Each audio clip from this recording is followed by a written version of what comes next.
lahir Jakarta tapi gue gede di Tangerang. Gue mulai kuliah tahun 2007, major mekatronik di Swiss German University di Serpong atau SGU. Gue lulus berdarah-darah tahun 2011, alhamdulillah. Dan gue sekarang udah netap di Jerman di tahun berapa ya? Di tahun berapa Bang? 2016. 2016. Cuma beda sebulan sama Mama. Sekarang pindah ke perjalanan karirnya ya. Jadi dari tahun berapa Rehan mulai kerja? Apakah langsung pindah ke Jerman atau sebelumnya pernah kerja juga di Indonesia? Terus profesinya apa sebelumnya sampai akhirnya bisa jadi automation engineer di sini di Adidas? Ya jadi gue mulai benar-benar dari awal untuk sepatu, masuk industri sepatu dari awal lulus tahun 2011. Ingat banget dulu nyari kerjaan di Binus, ada job fair. Jadi di sana gue kayak langsung ketemu sama orang Panaruk.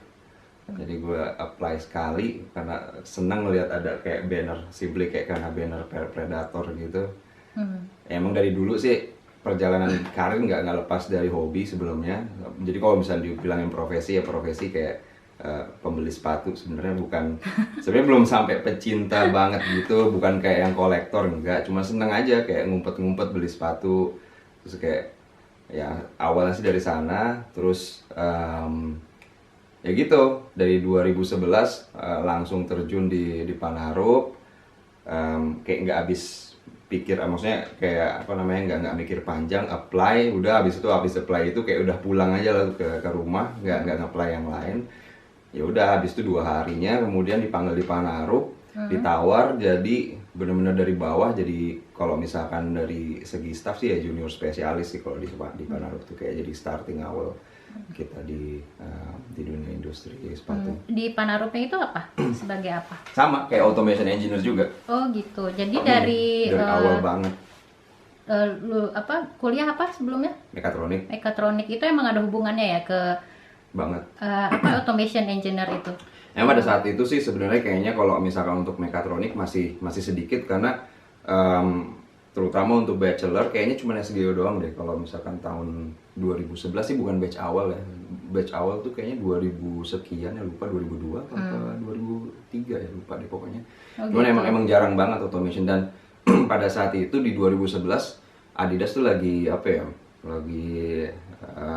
starting awal untuk menuju ke arah automation. Jadi gitu. memang dicari banget sama pabrik ya? sebelumnya. Ya cuman ya gitu, waktu itu ingat ditawarnya ya lumayan murah. Sampai fresh graduate ya? Ya nggak nyari fresh, pengalaman ya nggak fresh selebihnya. graduate juga sih, cuman mungkin nanti kita ngobrol banyak deh kenapa kecilnya gitu. Oh oke. Gitu. Oke.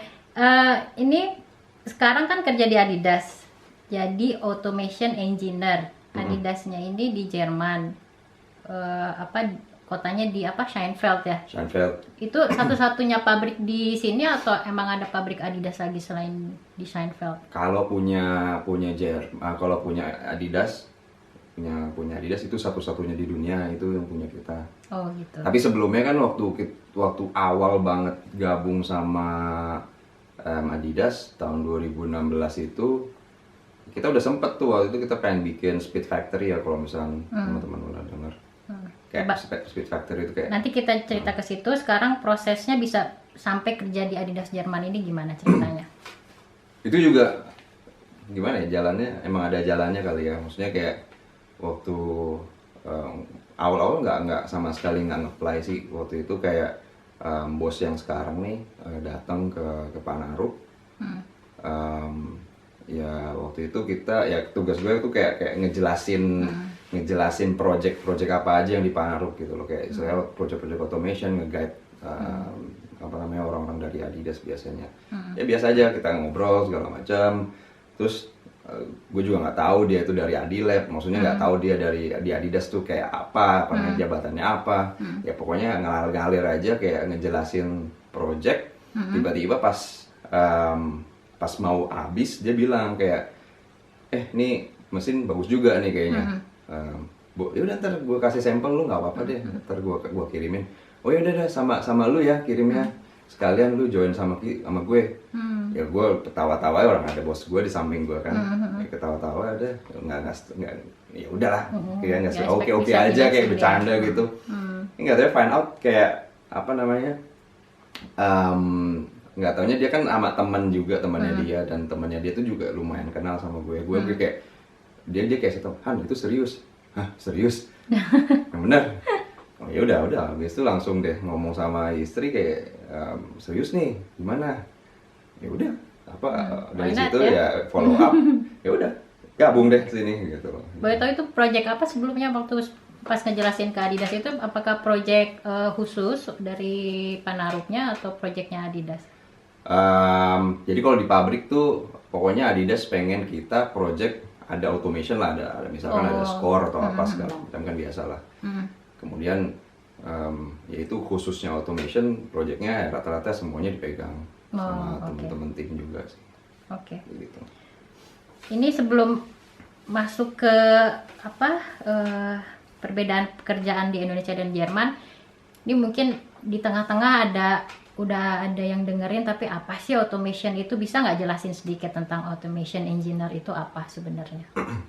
Ya sebenarnya kalau automation engineer simply kayak sebenarnya kita kayak hidup pasti semua pakai mesin segala macam kan, dan gampangnya sih ya automation engineer tuh yang ngerjain, balik lagi ada proses, ada desain tentunya ya segala macam. Cuman kalau kita melihat ke proses kayak gampangnya kalau misalnya ibu-ibu nih kayak Mbak Mel, kayak contoh kayak ya udah gue pengen masak nih, pengen masak di microwave gitu loh.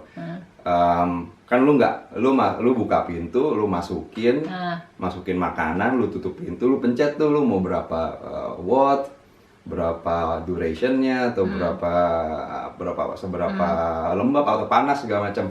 Nah itu lu pencet, ya udah dia ngerjain sendiri kan. Nah itu aja udah automation menurut gue, kayak istilahnya lu kan nggak gorek-gorek apa kayak dulu kayak muter-muter sendiri pakai tangan ngengkol gitu kan. Oh gitu. Terus atau lu niup-niup pakai api atau apa gitu. Cuman itu simply kayak lu diatur semua sama mesin. Nah yang ngatur itu pasti kan ini mesin diprogram.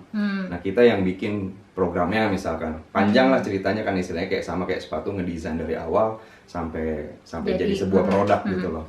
Gitu. Nah kalau misalnya di sepatu ya sama kayak automation di sepatu tuh balik lagi kan sekarang kan banyak yang manual works. Nah kita pengen ya udah masukin bahan satu, simpelnya kayak masukin bahan satu, ya udah kumpulin ingredientsnya jadi istilahnya gitu, kasarnya sama pakai satu tombol gitu. Oke. Ini apakah udah banyak ya profesi kayak gini di Indonesia atau masih bertahap gitu di Indonesia karena ya banyak faktor lah gitu? Ya sebenarnya kalau misalkan profesi sih mepet sebenarnya sama mekanik engineer, sama electrical engineer, sama industrial engineering, sama computer science. Sebenarnya agak-agak mepet. Kalau dibilang banyak sedikitnya sih, kalau profesinya sebenarnya harusnya orang-orang udah agak banyak ya. Cuman kalau misalnya profesi mekatronik, kenapa itu terjadi istilahnya? Sebenarnya kayak major mekatronik tuh menurut gue ya, ini menurut pribadi, kayak itu kayak ada sebuah kebutuhan kayak wah ini lebih baik ada sinergi nih dari elektrik, dari mekanik, jadi bayangin kalau misalnya gue sebagai automation project manager misalkan, mungkin nggak terlalu detail ngertinya, tapi gue harus paham terhadap elektroniknya, mekanikalnya, karena sebuah mesin kan nggak cuman elektronik doang, nggak cuman mekanik doang kayak gitu. Jadi kalau dibilang profesinya khusus lah buat mekatronik, mungkin kalau dibilang banyak banget enggak, tapi ya udah lumayan lah, karena sebelumnya kan orang-orang yang dari elektrik itu kan belajar di lapangan gitu loh, kayak gitu. Tapi kalau misalkan untuk sepatu itu agak beda nih ceritanya. Ya, kalau dari sepatu gimana? Profesi automation engineer ini udah banyak belum sih di Indonesia? Nah, kalau misalkan ngomongin sepatu kan udah segmented ya, apa namanya profesinya. Jadi kalau misalkan segmented tuh berarti lo harus experience di sana kan. Nah sekarang lu mau masuk sepatunya aja susah gitu loh, kayak gue nih. Masuk industrinya itu maksudnya. Kayak gue ya masuk industrinya bukan karena gue masuknya itu kayak dari segi industrinya susah, bukan, tapi dari segi ya gimana ya, kayak kalau lu bandingin misalkan teman-teman gue tuh kayak nggak ada yang mau masuk sepatu karena ya maaf ya, maksudnya kayak kayak kita tuh Kenapa gajinya kecil? nah, iya tuh gitu. Gajinya kecil banget waktu itu kan gue masuk ya, nyambung lagi yang awal itu kayak gue masuk kayak istilahnya gue tuh kayak gue inget banget sama bokap tuh kayak dia bilang, kamu tuh kayak gaji kamu berapa? Segini. Gak punya masa depan gitu ya? Kayak, aduh, lu tega ya sama gue deh gitu. Gue bayar sekolah lu mahal-mahal, lu terima segitu. Ya cuman gue karena suka sepatu banget, dan jadinya tuh kayak itu excited gitu, dan ngelihat visinya tuh enak gitu. Nah makanya kayak sepatu tuh sayangnya padat karya, bukan padat Kalau di modal. Indonesia emang ya padat karya. Nah, sebenarnya banyak kan, maksudnya nggak ngomongin sepatu doang kan, tekstil juga sama. Karena dan kita majority ke arah sana, tekstil gitu. Kalau nggak automation engineer tuh larinya ke mana? Ke oil, ke mana ya? Ke apa sih, otomotif banyaknya. Ya? Banyaknya sih larinya ke otomotif karena ya gitu, atau sales ujungnya kan. Iya. Kalau ini masuk ke perbedaannya ya, waktu kerja di Indonesia sama di Jerman nih apa gitu? Sebenarnya banyak banget sih. Palingan yang paling awal tuh yang Mbak Amel tau lah. Apa gaji? Itu mah nggak usah ditanya lah ya. Tapi kayak contoh misalkan lu kan kalau misalkan ke restoran atau ke supermarket gitu, ya mana ada yang kita istilahnya kayak ngomel-ngomel gitu ya, semuanya sama gitu loh. Jadi sama juga sih di kantor juga, kayak gue kan hubungannya bukan di kantor doang kan, bukan kayak di headquarter kayak istilahnya orang kantoran semua, enggak. Tapi gue kan di Scheinfeld tuh ada kayak pabrik gitu kan, pabriknya, dan kita masih operasi. Ya ketika ngejalanin project, otomatis ngomong sama operator dan lain-lain, jadi kayak mereka nggak ada takut untuk komplain bahwa wah ini harusnya to the point gitu ya. To the point. Sebenarnya sama aja. Sebenarnya di Indonesia kalau lu kenal sama operatornya juga, dulu gue punya hubungan baik banget sama operator di teman-teman di Panaruk. Dan di sini juga kayak gitu, cuman kayak lebih kayak nggak mandang dirinya rendah sendiri sih sebenarnya, kayak ya gue sama loh gitu loh. Jadi kayak ngomongnya lebih lepas gitu. Itu pertama. Kedua, pasti life balance lah, lu tahu sendiri gitu loh. Jadi gue kalau di Indonesia pulang juga pas anak-anak pada mau tidur, kalau di sini kan sempat bebas juga. Asas kepercayaannya juga tinggi banget di sini. Jadi ya, tapi kan kalau misalkan mau ngomongin di sini percaya, di Indonesia enggak, tapi kan itu ada historicalnya ya Mbak ya. Pasti ada proses menuju ke sananya. Jadi kalau sekarang kita dilepas gitu, ya di sini kebiasaan orangnya reliable gitu. Iya. Kalau etos kerjanya itu berarti kan hubungannya sama kultur atau budayanya kan gitu. Jadi kalau misalnya di Indonesia kulturnya yang segan-seganan gitu misalnya, mungkin di Adidas di Jerman tuh lebih to the point gitu, lebih strict gitu. Iya, to the point. Terus kalau dari pekerjaannya. Tapi kalau dari load kerjaannya gimana? Yang di Indonesia sama yang di sini? Kalau load sih sebenarnya kalau sekarang kalau ngomongin general gitu, kita ya itu tadi kan resource-nya juga banyak sebenarnya. Bedanya kayak jadi load-nya pasti lebih rendah. Di sini lebih rendah. Lebih rendah sebenarnya kalau ngomongin load. Karena ada project manajernya, ada dan terbantu juga. Nah, ini dia kayak balik lagi kayak kelihatan banget beda negara develop sama development country, itu kelihatan banget bedanya. Karena gue di sini khususnya buat gue kan, gue kerja di Adilab kan, kayak istilahnya ya bukan laboratorium kayak chemical gitu, enggak, cuman kita ngomongin lab itu ngerjain proses lah ya untuk improve. Untuk apa? Research ya? Kita research development lah. Nah itu kita tuh kayak nggak kehabisan resource untuk ngembangin proses. Karena contoh misalkan gue kerja bareng sama anak-anak kuliahan di sini kayak kampus-kampus itu benar-benar dewasa. Nah, itu lagi balik lagi dewasa lagi gitu, lebih banget dewasa gitu, kayak ngomong sama mereka tuh udah kayak rekan kerja aja Mbak, kayak yaudah dia tuh kayak secara dewasa ngasih apa namanya solusinya seperti ini tuh udah kayak udah hampir matang, walaupun gue tuh kalau misalkan di sini tuh nggak bakalan ngambil mentah-mentah gitu, cuman buat exploration aja gitu. Kayak gitu, kayak ya udah jadi berarti lebih nyaman di sini dong untuk Ya. dari segi kerjaan. ya kadang kangen juga sebenarnya, kayak istilahnya kalau di sana kan lu kayak pace-nya tuh kenceng banget gitu Iya. kan, cepet gitu loh kalau bisa sampai jam 7 kerja, Iya, which is gue juga nggak komplain sebenarnya. Ya ada lah pasti orang yang komplain untuk kerja lama, cuman ya gue kalau di Panaruf kalau contohnya ya tidur sama laptop gitu loh, di samping gue laptop gitu, jadi ya tapi gue senang gitu karena kan ya balik lagi kan lu Iya, suka iya. sepatu, lu seneng gitu, lu passionate gitu loh, jadi ya udah gue mau nginep di kantor juga mau gue gitu. Istilahnya rumah Ntar dicari kedua. istri lagi. Oke, sekarang proyek apa yang paling berkesan? Jadi selama ke proyek yang di di Panarup atau di Indonesia, terus yang proyek di sini juga apa gitu? Atau yang dari salah satu keduanya itu deh, apa yang paling berkesan? Kalau berkesan pasti yang pertama sebenarnya sih, kayak yang di Panarup. Di mana tuh tentunya. di Panarup? Ya waktu itu kan gue di hire sebagai automation engineer, itu bener-bener masih junior lah istilahnya. Tapi waktu itu ya nggak tahu ya, karena nggak ada orang lagi atau gimana ya, gue Bikin apa dikasih. tuh coba? Waktu itu kita dibikin automatic assembly line. Jadi kayak lo robot cementing gitu, priming, cementing, Robot sampai cementing tuh berarti untuk ini ya, untuk pengeleman ya? untuk pengeleman, primer, ya buat inilah ya, buat apply chemical, sampai ke attaching waktu itu. Nah itu berkesannya sih karena apa ya, kayak itu kayak bikin pondasi gue tuh lebih kuat aja, karena satu itu emang pertama kalinya pabrik Adidas, sampai sekarang alhamdulillah masih jalan tuh Mesinnya? apa mesin atau lainnya.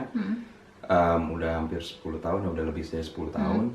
Terus sebenarnya yang bikin berkesan adalah kesempatan yang dikasih ke gue, kayak istilah gue kayak nobody waktu itu. Cuman ya for whatever reason ya, gue dikasih kesempatan.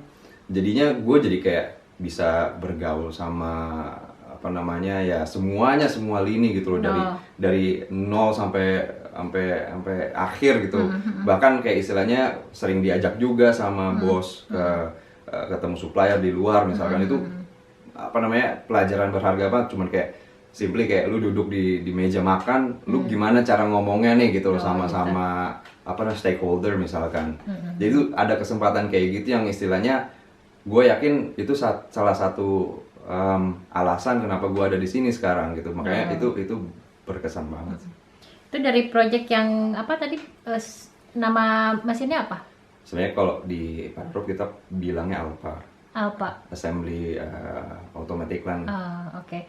Itu kok boleh tahu sebelumnya tuh kan kalau automation itu berarti dari misalnya dari manual jadi robot gitu ya. Ini biar lebih dimengerti aja gitu. Kalau misalnya saya bilang automation malah jadinya agak susah dimengerti gitu. Oke, saya bilangnya robot gitu. Dari manual jadi robot gitu kan, jadi mesin. Jadi sebelumnya manual itu gimana? Apakah pakai tangan aja atau pakai apa namanya?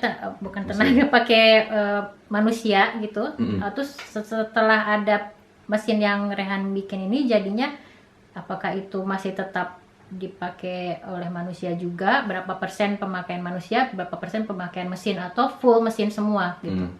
Kalau misalkan yang assembly line itu nggak full mesin semua, nggak, pasti ada yang input outputnya. Tapi kalau dari sisi cementing prosesnya, itu bener-bener robot doang yang ngerjain, kayak manusia cuma ngasih ngefit ininya, apa namanya, ngefit line-nya. Ngefit line. Habis itu ya robot ngeliat di depan, automatic cementing, passin ke next stationnya. Habis itu ya ada dua robot waktu itu, primer, cementing, habis itu ke attaching. Nah di attaching itu kan biasanya kan orang ngambil outsole, ngambil upper, lu habis udah dilem kan, ditempel gitu kan. Nah ini ini semi automatic, kayak istilahnya orangnya tuh kayak di feed last steppernya, jadi kayak dia lebih gampang gitu, jadi dia nggak megang last steppernya. Ketika kita ngomongin improvement itu nggak melulu 100% pergantian dari mesin ke dari orang ke robot. Ada juga sistemnya kayak nge-save cycle time. Kan kalau lu ngomongin FOB atau ngomongin costing kan pasti dihitungnya dengan timing kan, berapa waktunya. Nah itu juga kita waktu di attaching itu kayak orang itu dibantuin sama mesin biar lebih gampang gitu loh bermanuver untuk nge-attach outsole-nya ke upper. Oh, oke. Jadi itu masih 50-50 ya, 50% manusia, 50% mesin Masih. Oke. Ini biasanya software apa sih atau tools apa yang digunakan kalau Rehan lagi bikin program gitu? Kalau misalkan tools sih bervariasi sih, tergantung sama mesinnya. Jadi kalau dibilang generik, mungkin nggak selalu ya, nggak selalu ada. Cuman palingan kalau misalnya kita ngomongin CAD file segala macam kayak Rhino kalau di Adidas. Kalau misalkan buat soal mesin kita ngomongin tentang namanya Fusion 360 itu kayak CAD file juga CAD software juga tapi lebih ke arah mesin. Tapi kalau misalkan ngomongin programming, biasanya kalau misalnya kita ngomong robot Mbak, kayak robot kan butuh diisi, robot itu kan nggak tahu apa-apa gitu loh. Sebelum kita ngisi itu robot, biasanya kita simulasiin dulu nih di komputer gitu. Jadi kita bisa prediksi dia movementnya smooth atau enggak gitu. Jadi ada namanya offline programming makanya. Jadi kayak kita simulasiin. Nah sekarang lagi backend juga tuh. Kayak apa namanya? Kok istilahnya lupa ya. Kayak virtual factory. Dimana lu bisa ngesimulasiin semua proses gitu, dari pakai mesin itu. Jadi pengen tahu nih sebelum masuk ke yang selanjutnya ya. Jadi automation ini kan hubungannya ke robot gitu, dari tenaga manusia pindah jadi mesin gitu. Jadi kalau misalnya di industri sepatu ini untuk sekarang nih ya, masa sekarang udah berkurang berapa persen sih tenaga manusia gitu? Apakah banyak atau masih tenaga manusia masih emang diperlukan gitu, atau udah bisa semua full dari proses awal si sepatu itu udah jadi sampai sepatu itu mau diproses sampai udah jadi gitu? Sebenarnya apa ya, kalau misalkan lu kalau kita ngomongnya replace human, apa ya, mungkin kasar banget menurut gue ya, kayak istilahnya mungkin pendekatan automation tuh kayak kalau sekarang nih a method how to survive menurut gue sebenarnya.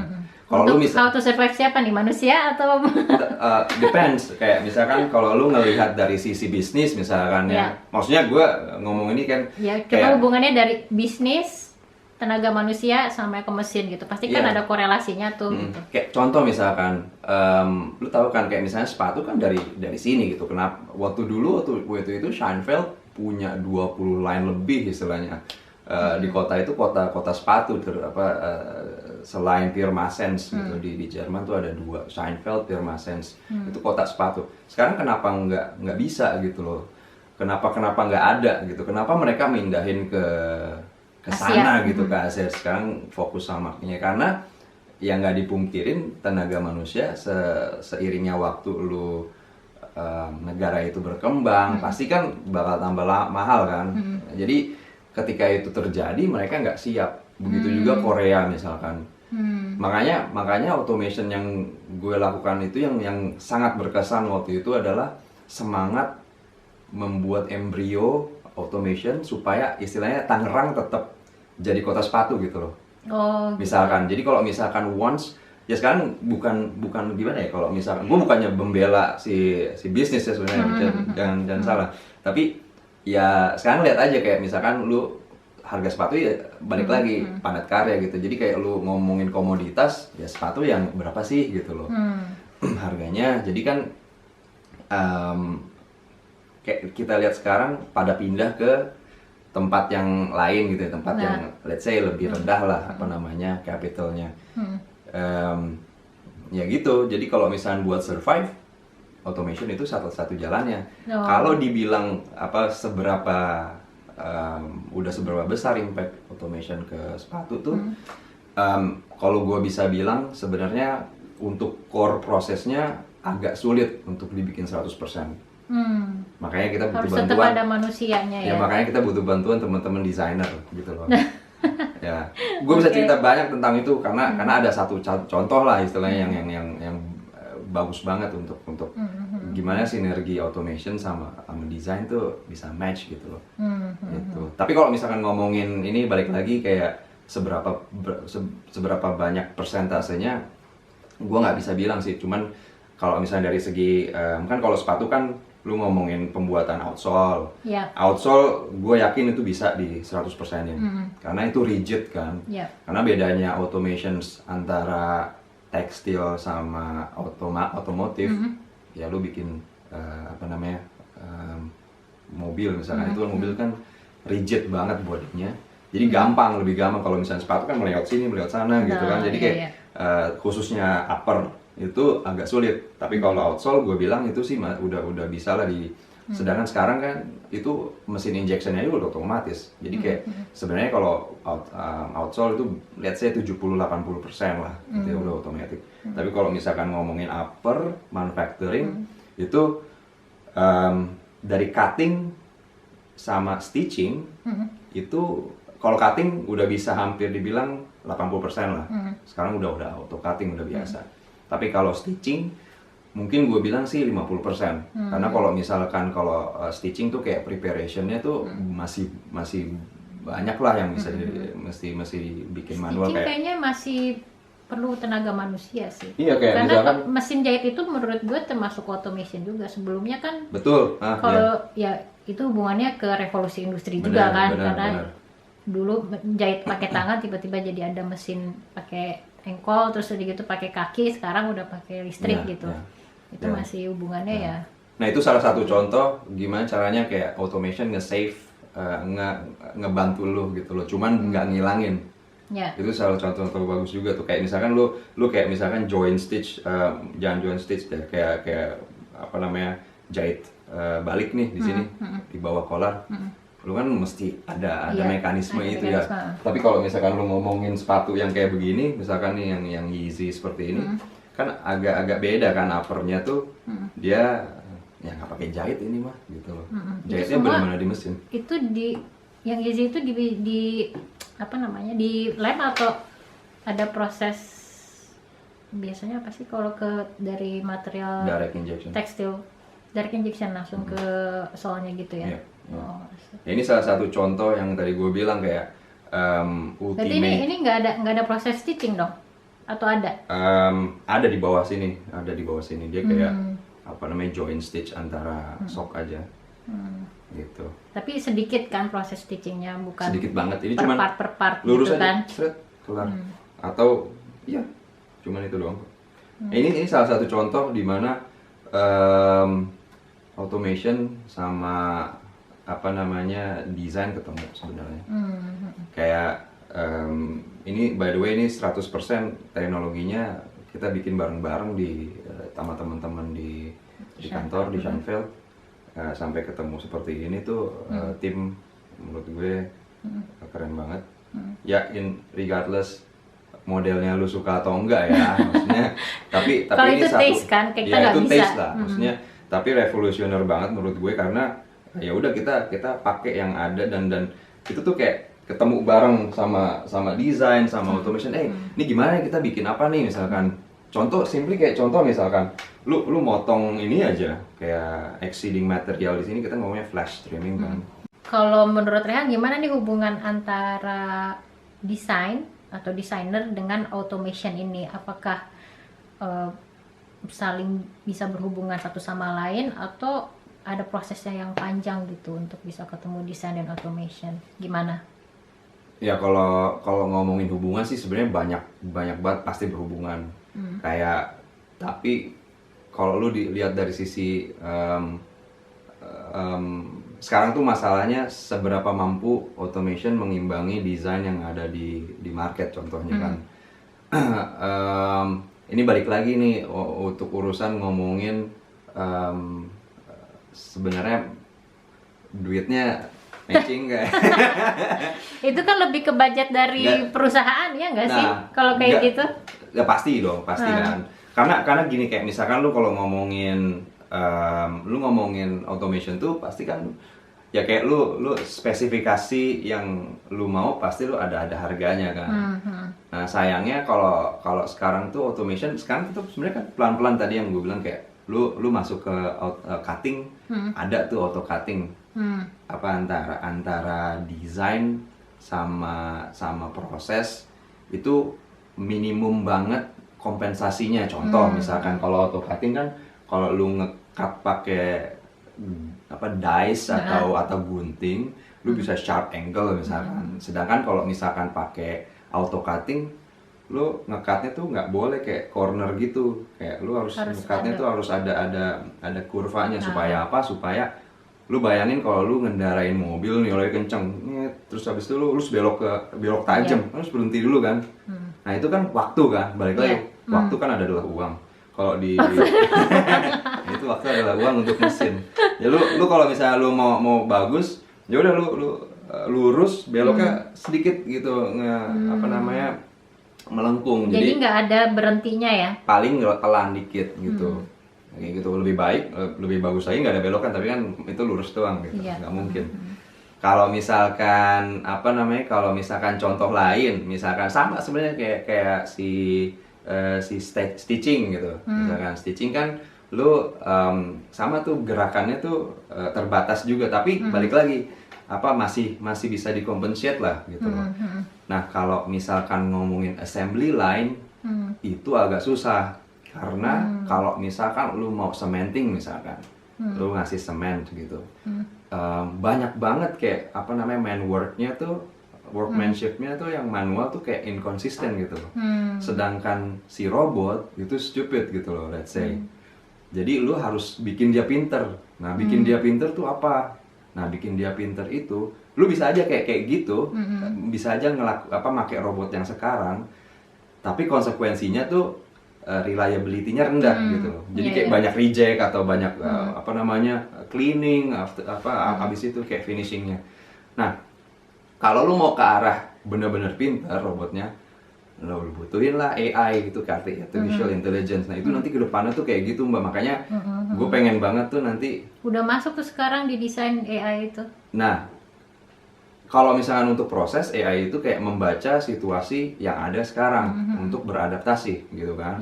Jadi kalau misalkan operatornya lu kasih operatornya ngasih lu sesuatu yang error, yang di luar batas, lu bisa kayak pakai mata buatan misalkan dari situ pakai kamera, lu mengetahui itu, wah ini nih apa namanya nggak pada tempatnya.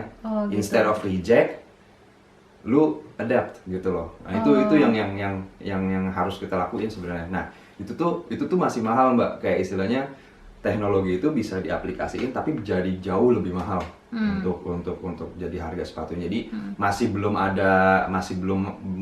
masuk lah itu di situ.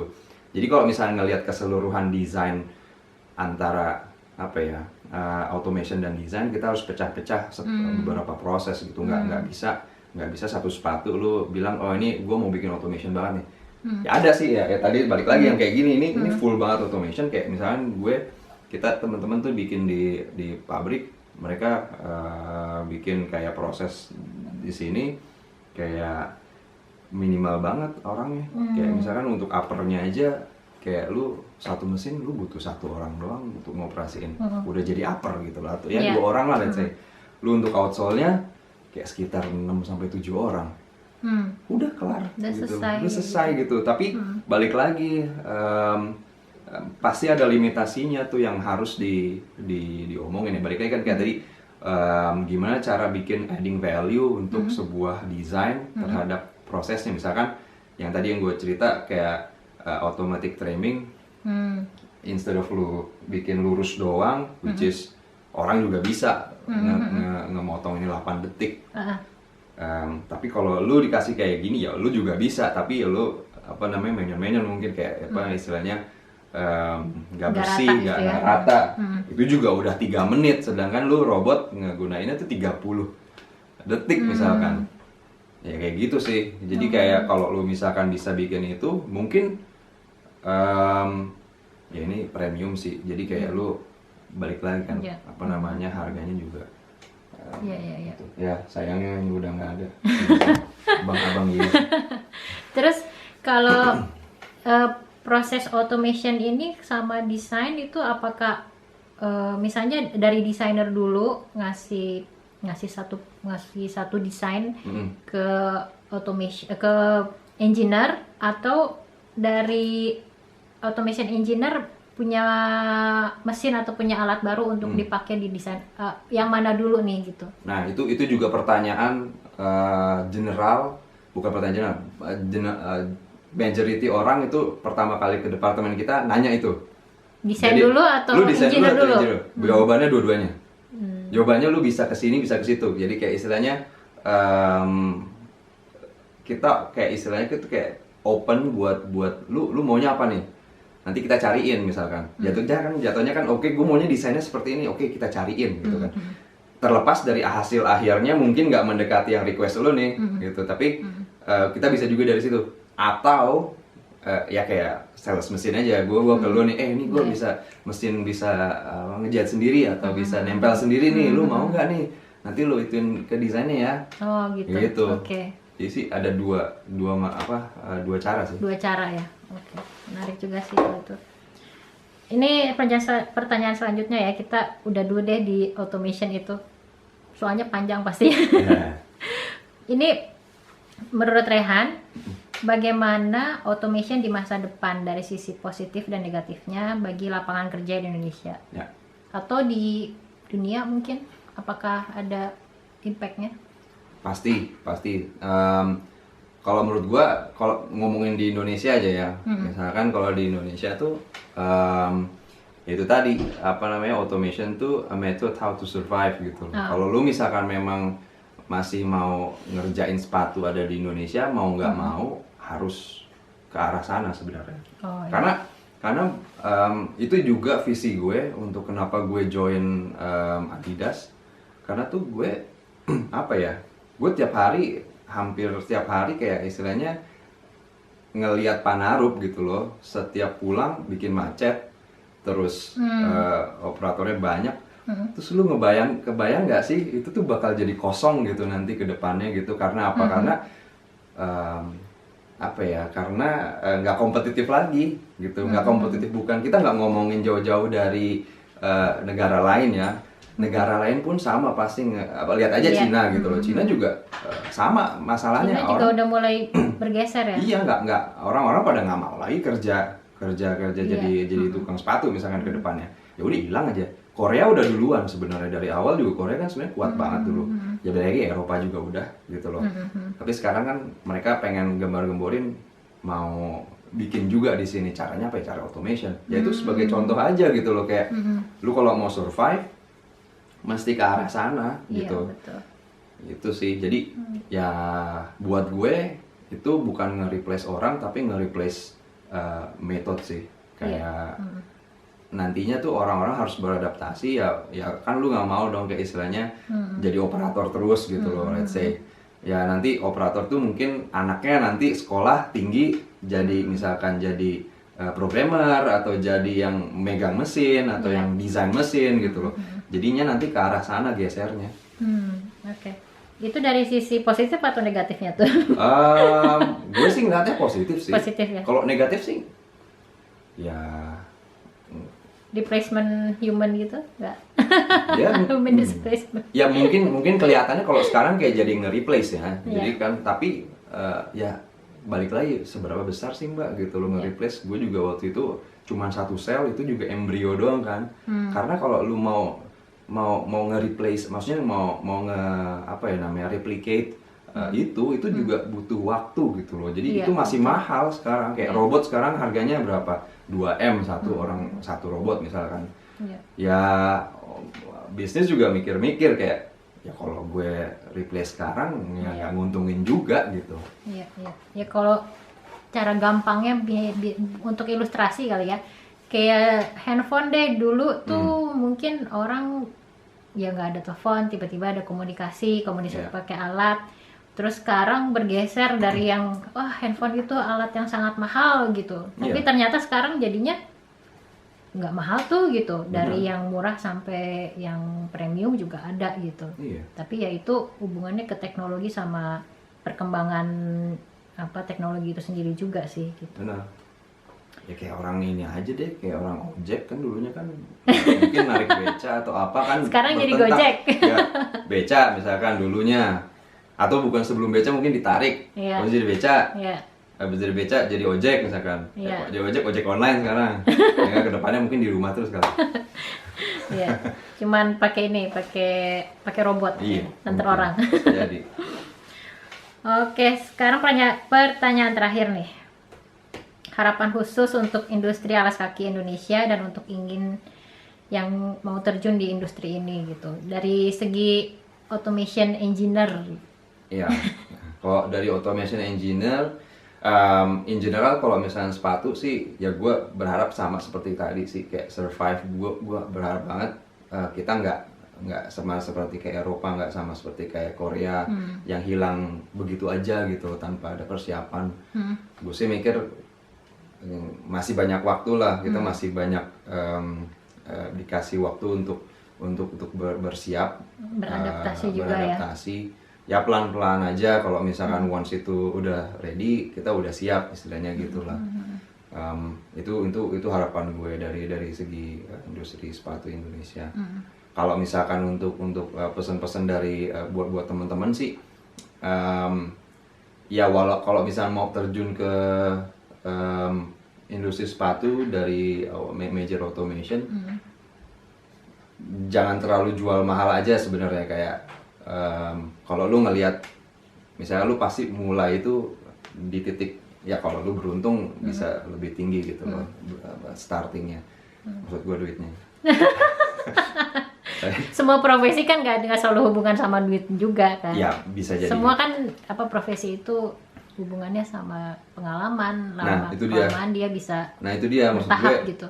Gue tuh suka kayak istilahnya, lu kalau misal lu minta lebih, ya lu kasih yang lu bisa Skill gitu ya, loh. gitu. Skill lu kasih. Lu kalau misalkan ditanya apa namanya, mau gaji berapa, let's say gitu.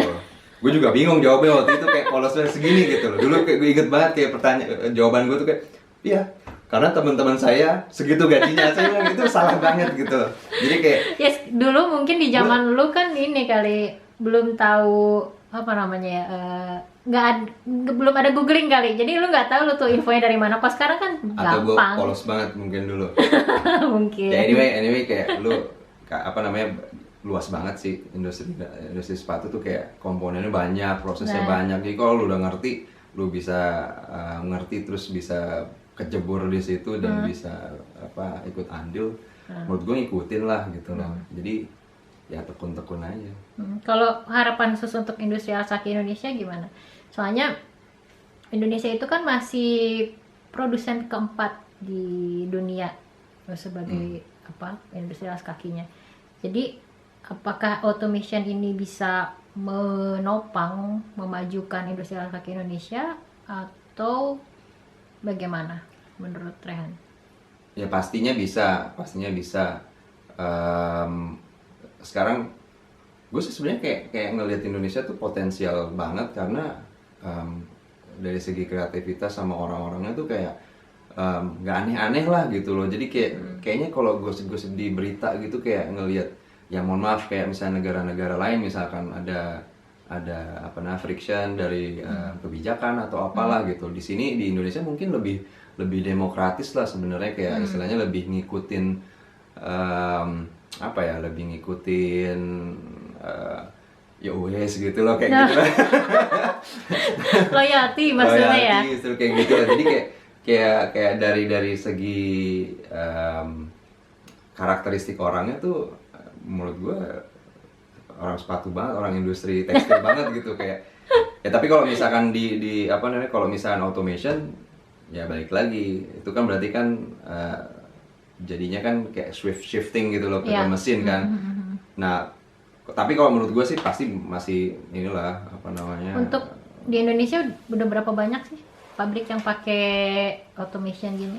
Udah hampir semua, Mbak. Semuanya? Kayak itu udah hampir semua Dari sih. beberapa pabrik Gue ngomongin- brand-brand besar ya. Iya, udah hampir semua sama lah semuanya juga. Apa levelnya juga. Ya ada beberapa yang kuat, ada yang enggak, tentunya kayak gitu. Cuman kok dari sisi apa namanya udah ke arah sana apa enggak, udah sebenarnya sih. Untuk ini pertanyaan dari gue sih, untuk UMKM atau brand kecil bisa nggak sih pakai automation ini? Untuk maksudnya kan biasanya kalau yang brand-brand kecil ini mereka pakai tenaganya ya tenaga ahli manusia gitu, dan itu pun dari awal sampai akhir semuanya manual gitu. Adapun yang sedikit paling di bagian cutting material atau segala macam gitu kan. Tapi apakah ada nggak sih, bisa nggak sih gitu untuk perusahaan kecil bikin automation ini, misalnya jadi ya ada alat apa gitu yang memendekkan proses gitu. Beberapa alat ada ya, kayak pastinya ada ya, kita beruntung juga kan seluruh dunia ini bersinergi, itulah gunanya Ya. kayak kita bisa beli mesin dari Cina atau bisa beli mesin dari Taiwan atau sekitarnya, Korea atau apapun, dibandingkan misalkan dari negara-negara yang cukup mahal gitu loh. Jadi kalau untuk UMKM mungkin bisa ke arah sana gitu loh, kayak istilahnya tapi jangan beli yang palsu gitu. Jangan beli yang apa namanya, jangan beli yang apa namanya ngembat paten orang misalkan gitu. Harus hati-hati iya, sebenarnya iya, kayak gitu. betul. Itu benar-benar dipikirin sih. Nggak cuman proses, sebenarnya harusnya desain juga Desain juga, harus iya. ngeliat paten tuh rajin-rajin sih sebenarnya kalau untuk UMKM. Ya maksudnya ya pertama dikit-dikit mungkin ya kayaknya. Jangan sampai solnya Adidas, uppernya Nah, Nike itu gitu ya. dia, kayak gitu. Ya, nggak tahu ya, kayak mirip-mirip mungkin nggak bisa dibilang copycat kali ya. Dari desain. Kalau Cuman- itu sih masuknya nggak banyak sih, Nggak karena banyak, itu ya. udah full 100% gitu. Kalau Ah. misalnya, kalau desain kan, desain itu kan ngambil inspirasi dari mana aja. Misalnya ada produk yang lain, tapi yang diambil itu cuma siluetnya aja. Jadi itu jadi inspirasi, tapi bukan plek-plekan gitu ditempel gitu ya, namanya bajak. Ya kayak gitulah. Ya ada Jadi beberapa bisa merek ya? lah yang gua bisa banget. Ya ada beberapa merek yang ya mungkin udah nggak masuknya, udah nggak UMKM kali ya, cuman yang taste-nya tuh Mahal udah nggak sih sebenarnya kalau mesin-mesin gitu? Mesin segmen apa tadi bilang? semen. Semen. Ya itu mahal kayak apa namanya, lu ada mesti punya robot dan lain-lain lah. Oke, sip. Apalagi ya? Nggak ada lagi ya? Ada yang mau lu tambahin lagi nggak di sini? Pesan dan kesan untuk para engineer di Indonesia. Jangan ini aja sih, kalau engineer tuh jangan Mungkin kalau ada misalkan yang tuh mau, jangan minder. ada yang mau kerja di luar negeri gitu. Ya kalau mau kerja di sini yang penting jangan minder, maksud gue kayak tentunya mereka beda ya, maksudnya kayak sifat kedewasaannya dia kayak 17 tahun juga udah bisa keluar. Jadi kelihatannya jadi lebih apa ya, lebih kelihatan lebih dewasa atau lebih reliable gitu. Wajar lah, cuman mungkin menurut gue kalau pas kesini setahun 2 tahun juga bisa ngimbangin dan ya yang penting jangan minder sebenarnya menurut gue. Jangan minder ya. Jangan Skill bahasa, skill apa lagi? Nah itu satu, gue dulu kayak istilahnya gue minder sama bahasa juga ya, istilahnya termasuk ke apa, kayak aksen atau apa, takut dikatain atau apalah sebenarnya. Cuek aja gue sekarang, kayak maksudnya ya kalau gue bilang grammar itu nggak penting, kan gue diomelin sama istri gue, dia concern banget. Tapi kalau gue sih ya sekarang kayak jadi campur-campur, gue bahasa Inggris nggak membaik, bahasa Jerman nggak membaik, gue kayak di bahasa Indonesia juga kadang memburuk. Jadi kayak aduh, gue nggak bisa, jadi orang nggak bisa ngomong. Tapi ya anyway, kalau misalnya ngomongin bahasa Inggris pun ya asalkan nggak bonyok-bonyok banget lah, maksudnya jangan nggak usah aksen British gitu ya, nggak usah juga gitu. Aksen lah, itu sambil berproses juga masih bisa iya, belajar. di Adidas terutama lu dari seluruh dunia kali kayak, Iya. kayak aksennya tuh udah Macem-macem. ketara, jadi nggak ada masalah gitu. Jadi kayak yang dari bahasa Inggrisnya tinggi dan tapi pasti bahasa itu sebagai pintu sih menurut gue. Lu bener-bener kayak dilihat, wah bahasanya ngomongnya keren nih gitu. Jadi impression awal aja ya. Tapi kalau misalnya lu mau nggak dibilang impression aja, lu diem aja. Pura-pura ngerti Pura-pura aja. Nah, anyway ya bahasa penting, Oke cuman deh. harus Ya. nggak usah minder. Oke, terima kasih Rehan atas waktunya. Ya, Ya, so nanti kalau teman-teman ada yang mau nanya bisa langsung ke Instagramnya atau Linknya ada nanti aja. emailnya bisa. Terserah deh. Mau nanya-nanya soal automation engineer atau pengalaman kerjanya di Jerman boleh. Oke, terima kasih. sip, silakan cirengnya.